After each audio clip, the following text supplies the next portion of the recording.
ശങ്കാഹീനം മദാന്തൻ മഹിഷനിഹനനം ചെയ്തു ദേവാദികൾക്കാതങ്കം തീർത്തോരു ദുർഗേ ഭവഭയകഥനാക്രാന്തനാം നന്ദനൻ ഞാൻ ഭംഗം കൂടാതെ ഭദ്രേ തവ പദകമലം ഭക്തിയോടെ ഭജിപ്പൂ ഭംഗ്യാ വന്നന്റെ മുമ്പേ ഭഗവതി വിലസീടെപ്പോഴും സാനുകമ്പേ. ദേവീ ശരണം അമ്മേ. സുപ്രഭാതം, ശുഭദിനം.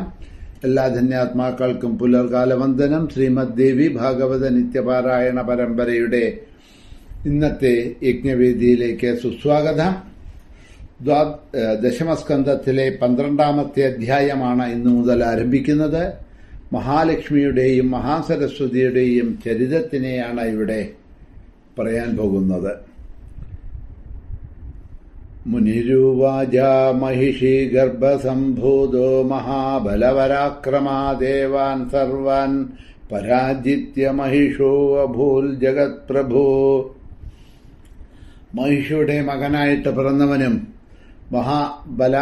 പരാക്രമിയുമായ മഹിഷാസുരൻ സകല ദേവന്മാരെയും പരാജയപ്പെടുത്തി ജഗത്തിന്റെ പ്രഭുവായി തീർന്ന സമയത്ത് ആ സുരൻ ലോകപാലന്മാരുടെ എല്ലാം അധികാരം ബലമായി തന്റെ കയ്യിലാക്കി ത്രൈലോക്യവും അവന്റെ കീഴിലാക്കിക്കൊണ്ട് ഇരിക്കുന്നതായിട്ടുള്ള ആ സമയത്ത് പരാജിതരായിട്ട് സ്വർഗത്തിൽ നിന്നും പുറത്താക്കപ്പെട്ട ദേവന്മാരെല്ലാവരും കൂടി ബ്രഹ്മാവിനെ കണ്ട് കാത്യായനാശ്രമത്തിലേക്ക് ചെന്നു. അവിടെ മഹാദേവനും വിഷ്ണുവും ഉണ്ടായിരുന്നു.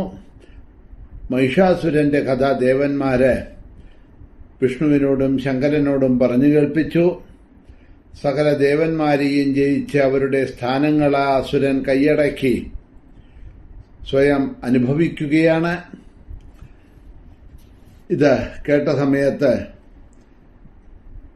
അമര ഈശ്വരന്മാരെ എന്നതാ മഹാവിഷ്ണുവിനെയും മഹാദേവിനെയും സംബോധിച്ചുകൊണ്ട് പറയുകയാണ്, മഹിഷൻ എന്നു പേരുള്ള അവൻ ദുഷ്ടനായ ഒരു ദൈത്യനാണ്.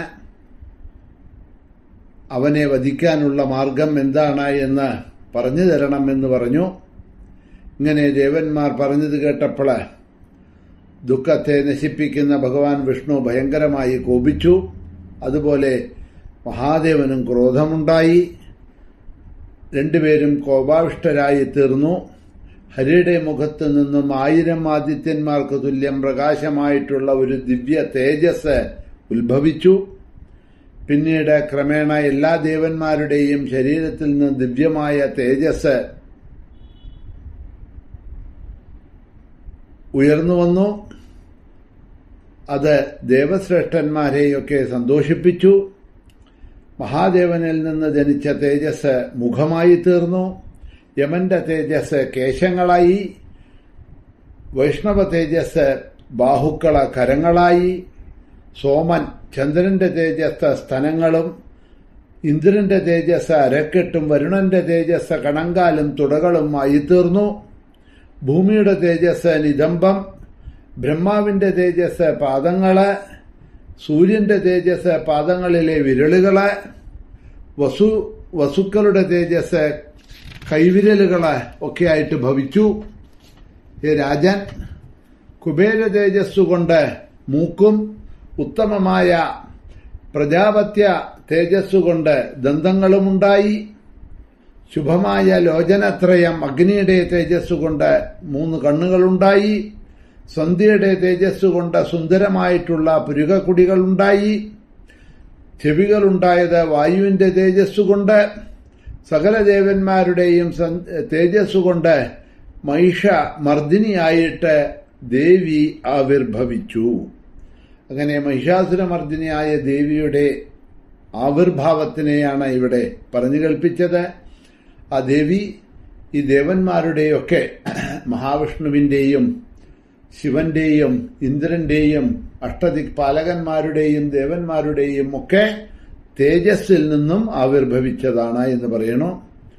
അങ്ങനെ ആവിർഭവിച്ച ദേവിക്ക് മഹാദേവൻ ശൂലം കൊടുത്തു, വിഷ്ണു തന്റെ ചക്രം കൊടുത്തു, വരുണൻ തന്റെ പാശം കൊടുത്തു, അഗ്നി വേല് കൊടുത്തു, അമ്പ് വായുദേവൻ കൊടുത്തു, അമ്പും വില്ലും ഒക്കെ വായുദേവൻ കൊടുത്തു, ഇന്ദ്രൻ തന്റെ വജ്രായുധം കൊടുത്തു, ഐരാവതത്തിന്റെ മണിയും നൽകി, യമൻ കമണ്ഡലം കൊടുത്തു, ബ്രഹ്മാവ് അക്ഷമാല കമണ്ഡലം ഒക്കെ കൊടുത്തു, യമൻ കാലദണ്ഡം കൊടുത്തു, കമണ്ഡലമല്ല, യമൻ കാലദണ്ഡം കൊടുത്തു, ബ്രഹ്മാവ് അക്ഷമാല കമണ്ഡലമൊക്കെ കൊടുത്തു, സൂര്യൻ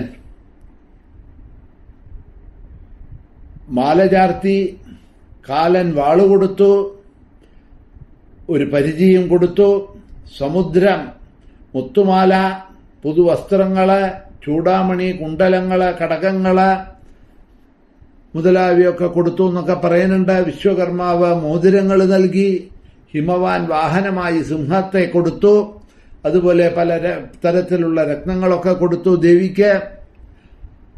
അതേമാതിരി കുബേരൻ ധനപതി പാനപാത്രം കൊടുത്തു, ഭഗവാൻ ആദിശേഷൻ നാഗഹാരം നൽകി,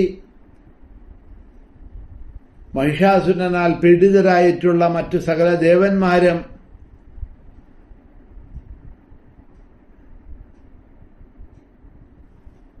ആ ദേവിയെ നാനാ സ്തോത്രങ്ങൾ കൊണ്ട് സ്തുതിച്ചു. ദേവന്മാരൊക്കെ ഇപ്രകാരം പൂജിതയായി അവരുടെ സ്തുതിയെല്ലാം കേട്ട ദേവി മഹിഷാസുരവധത്തിന് വേണ്ടി അത്യുച്ചത്തിൽ ഗർജിച്ചുകൊണ്ട് പുറപ്പെട്ടു. ദേവിയുടെ ആ ഗർജനം കേട്ട മഹിഷാസുരൻ ഭയന്ന് വിറച്ചു എന്നാ പറയണത്. മഹിഷൻ എന്ന മഹാസുരൻ ഉടൻ തന്നെ സർവ്വസൈന്യങ്ങളോടും കൂടി ദേവിയുടെ നേർക്ക് യുദ്ധം തുടങ്ങി. പലതരം ശസ്ത്രങ്ങൾ കൊണ്ട് ആകാശം മൂടപ്പെട്ടു. സേനാധിപതികളിൽ ശ്രേഷ്ഠരായ ചിക്ഷുരൻ, ദുർധരൻ, ദുർമുഖന്മാര്, ബാഷ്കളൻ, താമ്രൻ, ബീഡാലവദനൻ മുതലായവരൊക്കെ രംഗത്ത് വന്നു. ആ മഹിഷൻ കോപാകുലനായി കണ്ണുകളോടുകൂടി ലോക വിമോഹിനിയായിട്ടുള്ള ദേവിയോടുകൂടി യുദ്ധം ചെയ്തു. യുദ്ധത്തിൽ മഹിഷന്റെ യോദ്ധാക്കളെയെല്ലാം ദേവി പല അസ്ത്രശസ്ത്രങ്ങൾ കൊണ്ട് കൊന്നൊടുക്കി. അവരെ അങ്ങനെ വധിക്കപ്പെട്ടുകൊണ്ടിരിക്കെ കോപാകുലനായ മഹിഷാസുരൻ അതിവേഗം ദേവിയുടെ നേർക്ക് പാഞ്ഞെടുത്തു.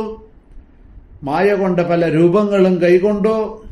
അവൻ സ്വീകരിച്ച രൂപങ്ങൾ ഓരോന്നും ദേവി നശിപ്പിച്ചു.